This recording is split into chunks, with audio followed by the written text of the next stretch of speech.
question, mate. Where'd you grow up? And you know, childhood. What were you into early years?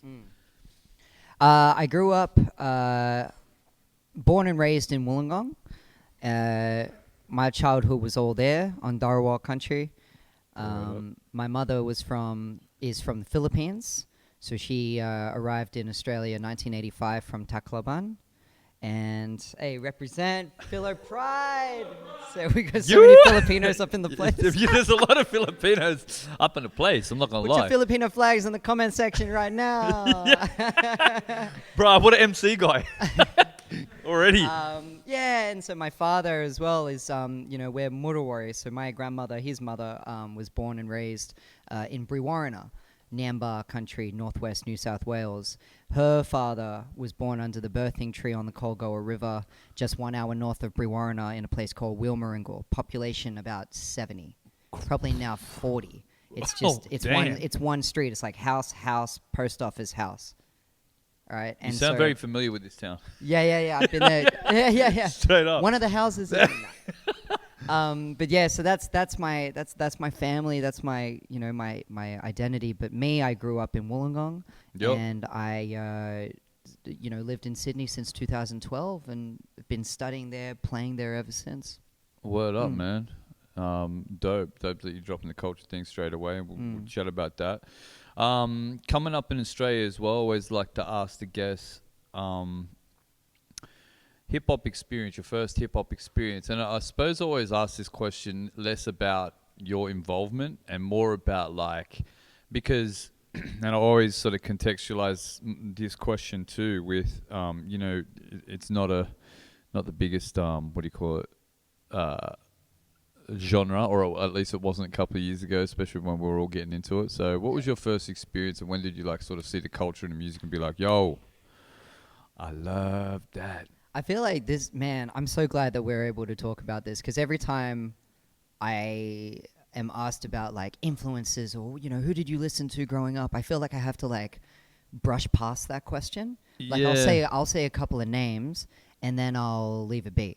Because we just came from Canberra, so with it in front of a classical crowd, I was like, oh, da da da, Lupe Fiasco, da da da, Lauryn Hill.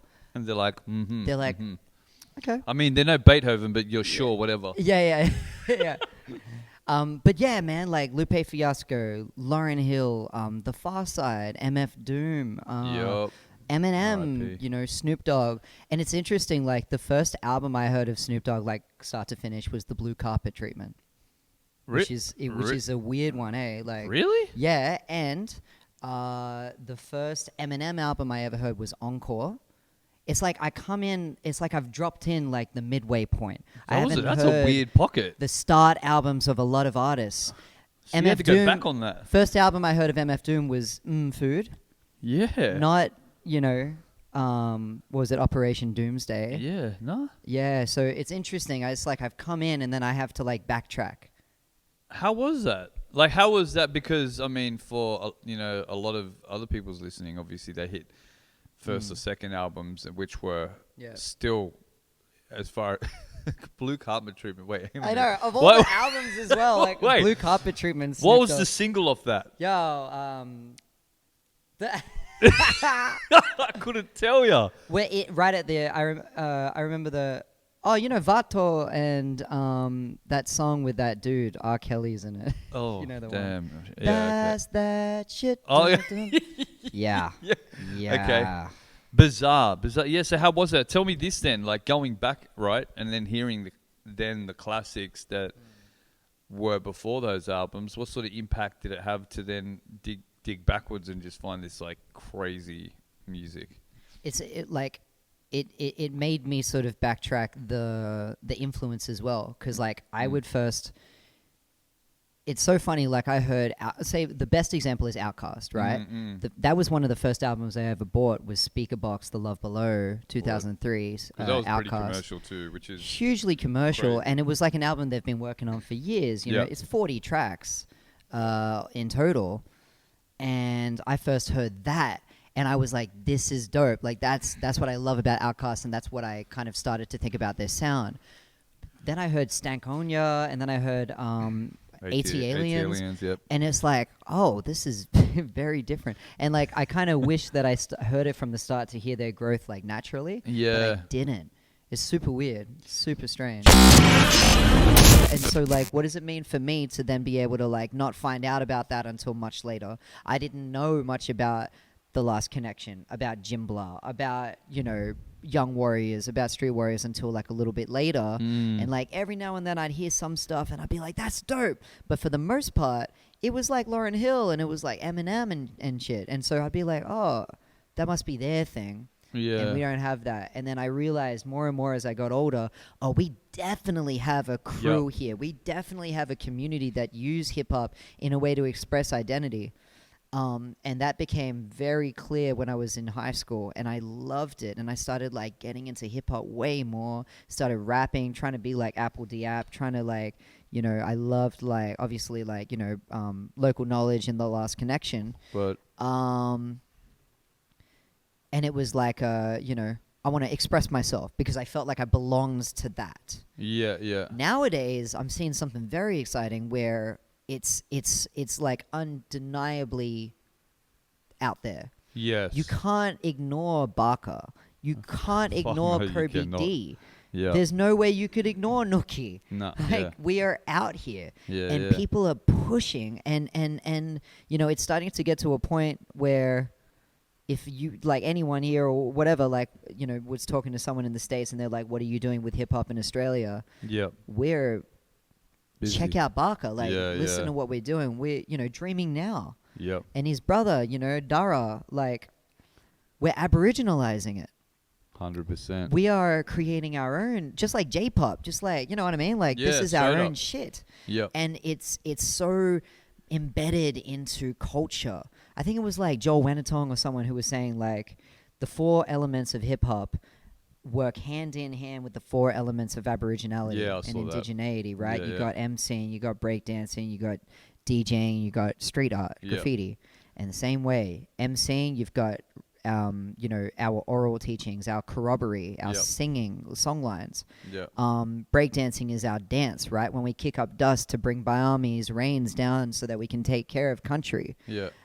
The DJing is our music. That's the clapsticks. That's the boomerangs. That's the possum skins. That's the singing of our voices. The didge, you know, and then of course the body paint, the ochre, the paintings we draw in the sand is our street art. That's our graffiti. Yeah. And then for both cultures, the last element is knowledge, Yep. and those things tie it all together.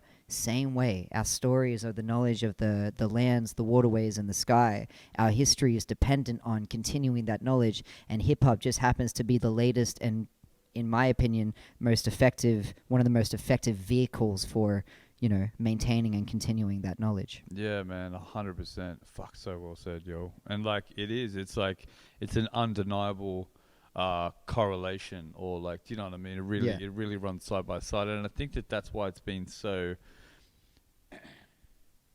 organically ingrained into one another. Yeah. Do you know what I mean? Yeah. So the artists. Yeah. You know what I mean? Man, taking it to the States. Yeah. Tell me about that, bro. You went to the States, and you ripped up a few shows over there. Wait, you went to Europe as well? No? Yeah. Yeah. I remember now. I'm getting flashbacks of like fucking like updates where you were and shit. I was like, damn, this motherfucker, he really everywhere. Wow. Brr, man. I want to talk about the States though, like maybe Okay. a little bit specifically, because the thing is there's not heaps of Australian MCs Yeah. that have crazily performed in the States. Do you know what I Right, mean? Or held right. it down in front of a American audience, which is, Right. I suppose, a little bit for us, Mm. because we're young as far as hip hop goes. It's a little bit daunting to stand in front of Americans and hold it down. It was as an very Australian yeah, MC. it was very. So how was that for you, man? And was that a pivotal, I suppose, in as far as you sort of thinking like, wow, man, I'm starting to really elevate my imprint? Yeah, in America, you're saying? Yeah. Yeah, well, yeah, 100%, because you know you're going back to the motherland of hip hop, and even though I wasn't in Brooklyn, like New Orleans is very sort of they're heavy in their culture of jazz and Yep. and of course hip hop there as well. So like, you know, I was very nervous. The reason I was there was part of the Indigenous Music Summit, which Yep. was connected to the Folk Alliance. So it was weird for me to be there anyway, because I was in terms of folk music, not in terms of the Indigenous music Yep. stuff. Like that makes sense, but folk music, like I was like, how am I here? Like everyone's got banjos and stomp boxes, and I'm like rapping. yeah. Yeah. It was great, but like the thing is, you know, I loved it because you need to feel that that weight and that competition back there. Like it's like Viv says to me all the time, like when you go to New York, or like if you go to New York, you'll see hip hop in like a different way. Like it's got weight to it, you know. It's got like a heavy like implications substance, of yeah. It's got substance to it, you know. We're kind of, I mean, I don't know, like how do you feel about like the fact that we kind of take it and we do amazing stuff here, but like we don't have that culture? Well, that's the biggest, that's the reason why I sort of asked the question is because, you know, I've been to the States and I've performed there and I've had to hold it down. I've been in studios. I want to ask you about that. Can I ask you questions? I mean, you sort of can. I mean, yeah, I suppose you can. But yeah, it is. That's why I asked the question is because, you know, I remember being over there and, you know, white and Australian and, you know, you feel like you said, the weight and the authenticity of the culture. That's the biggest sticking thing that I always say. Do you know what I mean? And you got to see it to really understand it and feel it to understand it. When you stand in a room of, you know, people that have not only seen this grow from the ground up, but also then grow into something that's so like commercially ingrained now, and now dictates commercial success and commercial viability for, you know, products or people, you know. So over there, when you say to someone, like over here, you go, someone goes like, what are you doing? You go, oh, like I rap, like I'm an MC. People here, I laugh about this all the time. People here will go, oh yeah, wiki. And you're like, no dickhead, that's a DJ, right? That's what they say. They go, oh yeah, wiki. Yeah, but and like they don't get it. It's so like, it's hilarious. I got yarns for that. I'll tell you in a minute. Well, yeah. Well, okay, so there you go, right? So, but then you go over there, and you could literally meet a grandma and say, "Oh, I'm an MC," and that grandma will be like, "We'll kick a 16." Yeah, I was gonna say she'll rap, or she'll be like freestyle. You know, it's generational there. Here, it's like I feel like we're kicking it off. Generation. That's yeah, man. That's exactly right. Like we, you know, in like 2 out of the 5 Ubers that we must have taken throughout our trip in New Orleans, they were rapping in the front.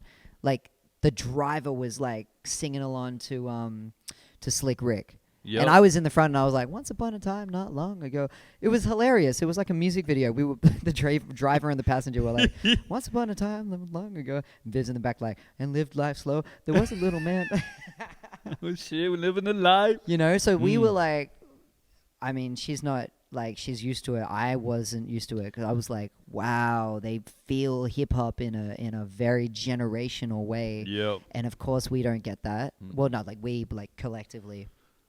I just came back from Canberra for the Canberra International Music Festival, which I was so happy to be a part of. Definitely grateful because Roland Peelman, who booked me, you know, he's an incredible classical musician and very, very like highly respected in the field, saw potential for a hip hop act to be a part of it, right? Fuck. And so That's like, so dope. Which is so dope, but like I definitely got a lot of funny comments.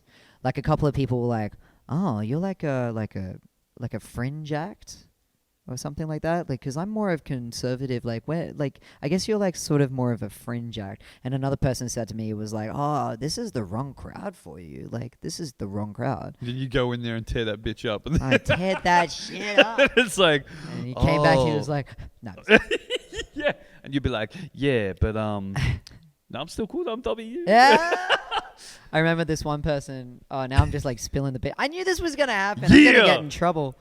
No, there was this person, because I was talking about some interview the next day, it was, and they usually have classical musicians. And this person was like, "Oh, are you like a surprise act?"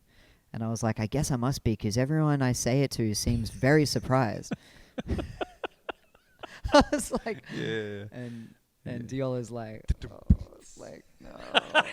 no, Yeah, Diola's like, shut the no. fuck up. Shut up, bro. She would have appreciated that though. Yeah, I mean, I found it funny.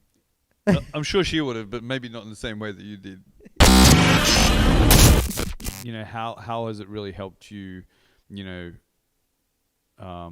put yourself in those spaces for culture's sake and your identity's sake? You know what I mean? Yeah. I particularly with this project, Waranga River Story, it's probably a good time to actually talk about that, because it works. Yeah, it directly speaks to that question. This project in particular has helped me really understand the significance of our waterways, the Murray-Darling Basin, Yep. and also what's happened to it in the past. Well, I mean, the past how many years since the Murray-Darling Basin plan has been put into place? Yep. Because we are irrigating it at a criminal rate. Yeah. 2019. It's not spoken about enough. I mean, no, that's right. even me, I go, yeah, I know about that, but I don't know about that. Right. Well, you know yeah, but that's you know what I mean. I know on a very, very shallow surface level. Yeah, and that's the thing. That's when we got to ask ourselves, okay, first of all, what's happening, and to know about it. The second is people, and I hope this happens, that people learn about it through this project, which is a hip hop project, which is dope that you can find that as a source of reference to be able to I got to look into. I got to learn about some shit. I got to learn about some shit album. from a hip hop album. Yep. And then 3 is how can we enact change and enforce policy changes through a medium like hip hop, right? Because in this project, I've got people like Uncle Bruce Shillingsworth, who is a staunch Murder Warrior Budjiti water warrior, water activist. He was on Q&A talking on ABC about First Nations rights to water. How could you have a panel about our water rights and not have an indigenous person on the panel? Do you know what I mean? That sort of shit. Basic, but people wouldn't know about it. Yeah, exactly. Yep. So it's this is a great opportunity for hip hop to be able to step in as change. Did you know that this is what's happening? The project is about 3 rivers: the Barwon River from the east to the west, the Colgo River to the north, and the Bergen River to the south. And those 3 rivers intersect within 1 kilometer of each other. Yeah. The Barwon River they call Wawango in Brewarrina. That's Nambar language. That's Nambar country. Yeah. To the north in Wilmaringal, that's Mudawari country. They call that Nyando. Yeah. Right? So the Colgo is Nyando. That's where my great-grandfather was born. And then to the south is the Bokari. And so those 3 rivers all have different stories that intersect, right? What white people call the rainbow serpent. Everyone's heard of the rainbow serpent. They call it Wawe in Brewarrina. That's Wawe. And up north it's the Mundagara. Different languages, but it's the same fella. Yeah. It's the same creature. And that creature changes his name as he goes down that river, depending on the language territory. Yep. And so now we're talking about language as knowledge of the land. So that's what the story of this project is. And it's a combination of classical, I guess, and hip-hop. And field recordings. Uncle Bruce Shillingsworth, Brad Stedman, Lily Shearer, my cousin, Arnie Joe, all these people who were talking about the rivers. It's not my story. It's not just my story. It's our community's story. Yeah. And you're just the voice. Yeah, to help, one of the voices to help. Yeah. So that's kind of the... Anyway, yeah, so that's the project. Fuck, so dope though, man. And I mean, it's crazy as well to... Again, I suppose it lends back to what you were saying before, not calling yourself an activist, but using your responsibility for your voice to, essentially represent those spaces. Do you know what I mean? Yeah. And fuck, bro, it's fucking inspiring to see you so ingrained and knowledgeable, man, and Thank in you, such a man. humble and fucking cool way. Do you know what I Thank mean? you, Like, yeah. I say it like you know, not to sound stupid or ignorant, but sometimes when sometimes knowledge can come forced and knowledge can come organically. Do you know what I mean? Right, And it's yeah. always organic. That really, I feel sometimes really like that's the stuff that's really impactful. Totally. Do you know what I mean? Yeah, 100%. Yeah. And the way that you carry it, bro, is fucking so insightful and Thank you, interesting, man. So nah, it means a lot to me. Yeah. Thank you. I'm fucking pumped for it. To be Yeah. honest with you. So that's hectic.